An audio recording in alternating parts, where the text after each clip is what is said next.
Trump rencontre le Premier ministre norvégien, Tarifs et guerre en Ukraine. Rejoignez-nous alors que le Président Trump et le Premier ministre Stoltenberg discutent du commerce, de la paix et des relations internationales.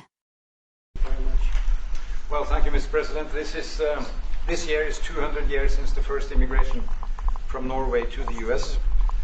We come here early in your term, appreciate that you take time. We have highlighted that very close cooperation. We are allies. We look after security in the north, in the Arctic, a lot of confidence between our services. We have discussed in detail the war in Ukraine. I have saluted the President for his initiative to make progress towards something that can be a ceasefire and an end to this terrible conflict. It is a complex picture, but it needs political will and push, and we have exchanged ideas on that. And then I think the President and his team have been open to hear our perspectives. And on trade, we have also emphasized that we can benefit, both of us, by trading. We can be complementary, and we can find good solutions. But first of all, I appreciate, Mr. President, the spirit and the tone of this conversation, which has been confirmation of a very strong partnership. Thank you very much. Appreciate it. Any questions? Yes. First, Mr. President, have you spoken about the tariffs that you want to impose on Norway? Is there a chance that you can lower? We spoke about trade, and we understand each other very well. I think we'll have no problem. You think that you will get an agreement? I think we'll have no problem whatsoever with Norway. Mr. President, discuss a possible visit to Norway? Did you discuss a possible visit for President Trump to Norway? We didn't, but I love it. I mean, I've been there, and it is a beautiful place. They have. But I told the President that, you know, he is receiving us early in the term. He's welcome to visit Norway. We would like to have him, and it will be another way of emphasizing this strong friendship. Mr. President, Norway has been a staunch supporter of Ukraine since the Russian invasion in 2022. Has something been discussed here today that may have altered your views on things? No, we want to, very simply, I have no allegiance to anybody. I have allegiance to saving lives, and I want to save a lot of lives. A lot of young people, mostly young people. It's the war. It's the soldiers, and if we can do that, also, as you know, I got started because the money that's been spent on this war is insane. It should have never happened, and it would have never happened if I were president. But Biden spent $350 billion on this, and it's a shame, and that's what got me involved. And then I looked at, and I see the results. It's horrible. It's a killing field. 5,000 soldiers a week on average, and we want to stop that. We both want to stop that for a lot of reasons, but I would say that is my number one reason. Do you think that you will get Russia to accept a deal that also Ukraine and Europe is willing to accept? I think so, yeah. I do. I believe they will accept, and I think we're going to get this over with. I hope so, soon. You continue to lack support from NATO allies in your goal of obtaining Greenland. How will you proceed if you don't get that support? Well, Greenland's going to be interesting, but that's for another day. I think we need that for international peace. What are you expecting of your allies? And if you don't have that, I think it's a big threat to our world. So I think Greenland's very important for international peace. Yeah, please, go ahead. Mr. President, this morning in a Truth Social post, you used the words, Vladimir, stop. That seemed like a slightly different message, a personal message. What is your level of frustration with President Putin? I didn't like last night. I wasn't happy with it. And we're in the midst of talking peace, and missiles were fired. And I was not happy with it. That's what I meant, and that's, you know, what it is. I assume that's what you mean. Sorry. Yeah, if the bombs keep falling, will you consider additional sanctions toward Russia, or what will you do if President Putin does not respond? I'd rather answer that question in a week. I want to see if we can have a deal. No reason to answer it now, but I won't be happy. Let me put it that way. Things will happen. Mr. President, why are you not putting more pressure on Russia? I know a lot of Europeans. Putting a lot of pressure. You don't know what pressure I'm putting on Russia. They're dealing. You have no idea what pressure I'm putting on Russia. We're putting a lot of pressure. Can you maybe tell us that? We're putting a lot of pressure on Russia, And Russia knows that, and some people that are close to it know, or he wouldn't be talking right now. The Prime Minister understands that better than anybody. He wouldn't be talking right now. He's talking, and we're putting a lot of pressure. I think he wants to make a deal. We're going to find out very soon, but it takes two to tango. And you have to have Ukraine want to make a deal too, and they're being hit very hard, and I do believe they want to make a deal. Mr. President, Mr. Prime Minister, you said that the Ukraine have to give some territory to win peace, among them Crimea. Do you stand by that? And I know that the former NATO General Secretary today has told you that he does not agree, and he believes in territorial integrity of the Ukraine. How will you deal with that with your allies? And do you stand by that Ukraine have to give? Former Secretary General happens to be right here, so they can't put words in his mouth. He's been a great general, frankly. It was because that's what you are. Really, you're a general. But he's been a great Secretary General. We had a tremendous relationship, very successful, and I think he could speak for himself. He's right here. But do you still agree that Ukraine have to give some territory away to win peace? Well, it depends what territory. They've been fighting. They've lost a lot of territory.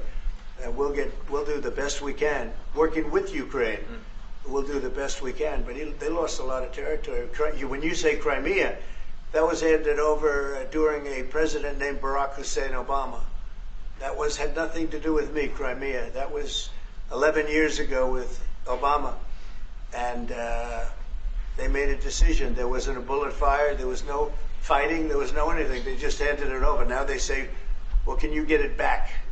I think that's going to be a very difficult thing to do. That was given by Barack Obama when he was president, not by Donald Trump. Thank you, Mr. President. You had a long meeting, Mr. President. Proposal that you put on the table. It's a 30-day ceasefire proposal. Your national security team presented it to both Ukraine and Russia. 2 months ago, Ukraine agreed to that ceasefire proposal immediately.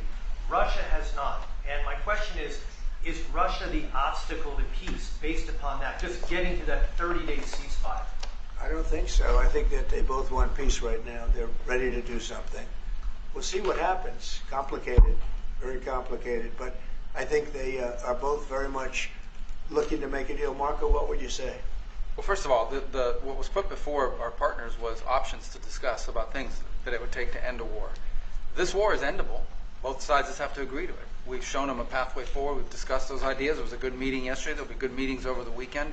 We've shown them the finish line. We need both of them to say yes. But what happened last night with those missile strikes should remind everybody of why this war needs to end. It's horrible those missiles landed. What's even worse is there are today people that were alive yesterday that are not alive today because this war continues. And the president wants to stop it. And everyone should be thanking the president for being a peacemaker and trying to save lives. That's what we're trying to do here. It's not our war. We didn't start it, as you know. But we're trying to end the dying. We're trying to end the destruction. And we've shown the path forward. We can see the finish line, but both of them have to get there. We're going to do everything we can to help them get there, but they have to ultimately say yes. And we are using a lot of pressure on both. If you think we're just in there because we're nice people, and we are nice people, but we're using a lot of pressure on both. What concessions, Mr. President, and to your national security team, what concessions has Russia offered up thus far to get to the point where you're closer to peace? Stopping the war. Stopping taking the whole country. Pretty big concession. Mr. President, if you are going to take down the tariffs, what do you want Norway to buy more of from the U.S.? To buy more? Well, you don't need snow. You don't need skis. You don't need ski champions either, right? You have a lot of them. We just want to keep the relationship the way it is. We've had a great relationship. I think now maybe closer than ever, but we've had a great relationship with Norway. I think just keep it the way it is. You can't do better. Really? Not even by, say, a fight? Well, if they want to give us some additional concessions, that's okay. You can't do much better. Yes, yes. Mr. President, you had a long meeting with Norway today. You said that Norway is doing a lot of things right, but on the Ukraine, if I can ask both you and the Prime Minister, did you find common ground today on Ukraine and the peace plan? Totally. It's totally common ground. The Prime Minister can speak about it, but I can just say he wants to see people stop dying more than anything else, and he'd like to see it end. He's going to help us end it. Can I say that to move towards an end of this war, U.S. engagement is critical, and President Trump made that possible. That is clear, that is obvious, it's really happening. Now the important thing is that both parties have to know that they have to deliver, and they have to feel the pressure to deliver. Ukraine is under attack. They are defending themselves. Lives are being lost. And we believe very firmly that there needs to be a ceasefire. The initiative taken by the US some time ago, it needs to be respected.